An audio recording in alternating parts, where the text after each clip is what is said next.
उलट रुपाली ठोंबरे ह्या अत्यंत लढाऊ कार्यकर्त्या आहेत आणि अत्यंत रोखठोकपणे त्या विरोधकांशी बोलताना सुद्धा अत्यंत तार्किक पद्धतीने मांडत असतात. परंतु ज्या प्रमाणात त्यांना संधी मिळायला हवी ती संधी मिळताना दिसत नाहीये आणि त्याही खूप जास्त मला फ्रस्ट्रेट वाटत आहेत. सो माझी मैत्रीण म्हणून त्यांना स्पष्टपणे म्हटलंय की ही मुस्कटदाबी आता खूप झाली, आता एक निर्णय घेण्याची वेळ आहे. माझं त्यांच्याशी बोलणंही झालंय आणि कदाचित त्या मला 1-2-3 दिवसांमध्ये त्यांचा निर्णय सल्ला ऐकणार का त्या? ऐकायला हवा. जर त्यांना पुढे राजकारणात करिअर करायचं असेल तर निश्चितपणे त्यांनी तो सल्ला ऐकायला हवा. मला एवढं नक्की माहिती आहे, जेवढं आमचं बोलणं झालं त्यावरून त्या प्रचंड आता अस्वस्थ आहेत.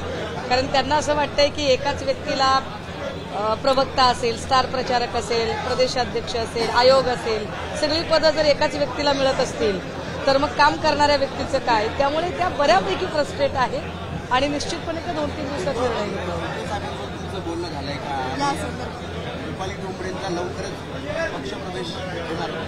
या संदर्भामध्ये आमची जी पक्षाची जी एक शिस्त असते त्या शिस्तीमध्ये सगळ्यात आधी आम्हाला त्या जिल्ह्याचे संपर्क प्रमुख आणि संपर्क नेते यांच्याशी बोलणं गरजेचं असतं. त्यानुसार सन्मान्य सचिन भाऊ आहिर आणि संजय राऊत साहेब या दोघांशीही माझं प्राथमिक बोलणं झालेलं आहे. एबीपी माझा, उघडा डोळे बघा नीट.